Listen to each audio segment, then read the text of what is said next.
Assalamualaikum warahmatullahi wabarakatuh. Siapa namanya? Di mana rumahnya? Hah? Nama saya Widiono, NPM 2084202046. Di sini saya dari kelompok 7 ingin mempresentasikan video yang berjudul Dasar-dasar Logika. Untuk mempersingkat waktu, mari kita langsung lanjut ke pembahasan videonya.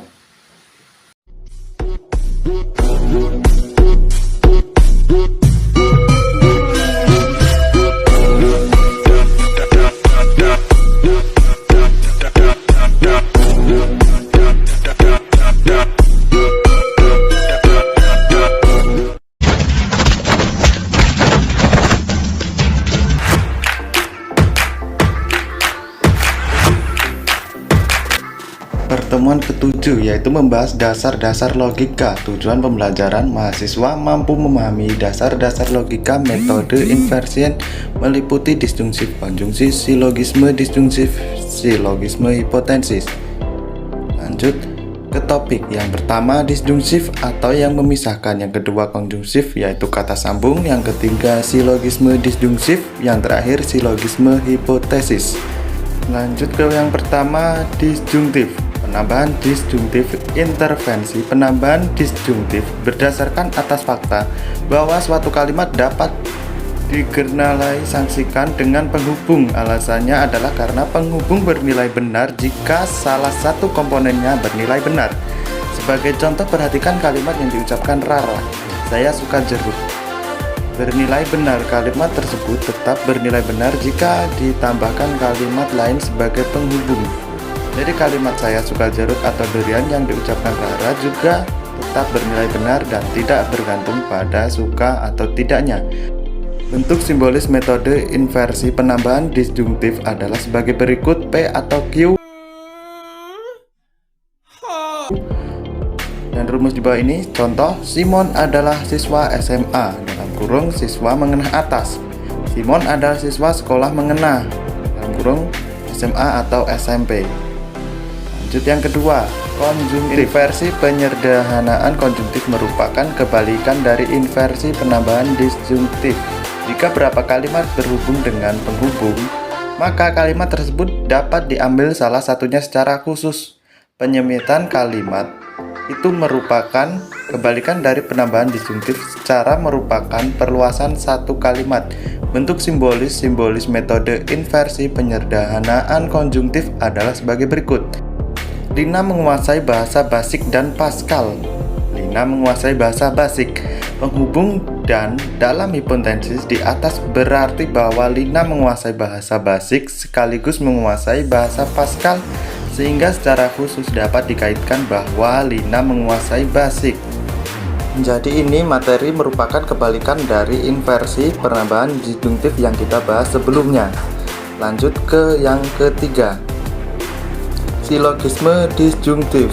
Prinsip dasar silogisme disjungtif adalah kenyataan bahwa apabila kita dihadapkan pada suatu di antara dua pilihan yang ditawarkan A atau B, sedangkan kita tidak memilihnya, maka menyukai A, maka satu arahan pilihan adalah memilih B, begitu juga sebaliknya.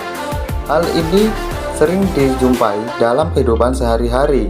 Jika seorang ditanyai oleh penjual di warung, "Kamu mau minum es jeruk atau es teh?" Kamu nanya. Orang yang ditanyai tersebut harus memilih salah satu. Jika ia tidak suka es jeruk, pastilah ia memilih es teh. Secara simbolis, bentuk metode inversi silogisme disjungtif adalah sebagai berikut. Di bawah ini, lanjut ke contohnya. Contoh, kunci kamarku ada di sakuku atau tertinggal di rumah. Kunci kamarku tidak ada di sakuku. Ya kan kamu nanya. Yaitu kunci kamarku tertinggal di rumah. Bisa.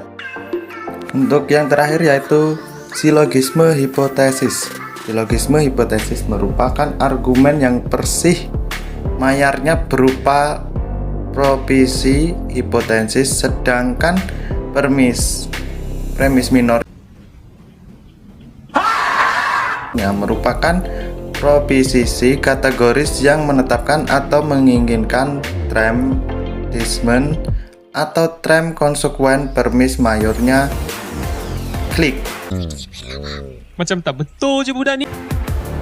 Prinsip-prinsip psikologisme hipotesis adalah sifat transitif pada implikasi jika implikasi P, Q maupun QR bernilai, maka implikasi P, R bernilai pula. Secara simbolis, bentuk metode inversi silogisme hipotesis adalah sebagai berikut. Contohnya, jika 18.486 habis dibagi 18, maka 18.486 habis dibagi 9.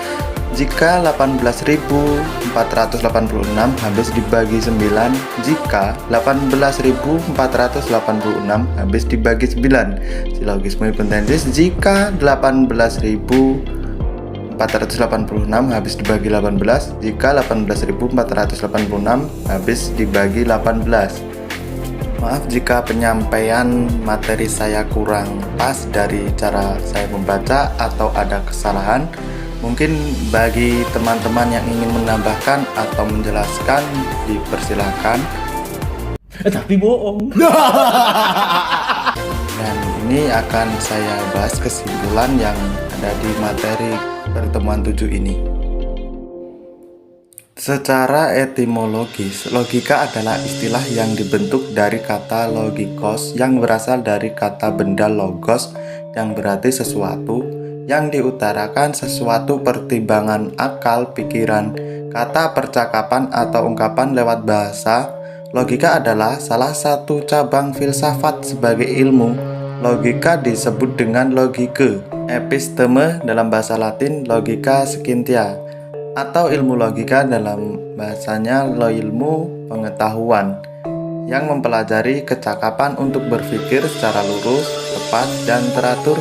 Namun sekarang ini lazim disebut logika saja.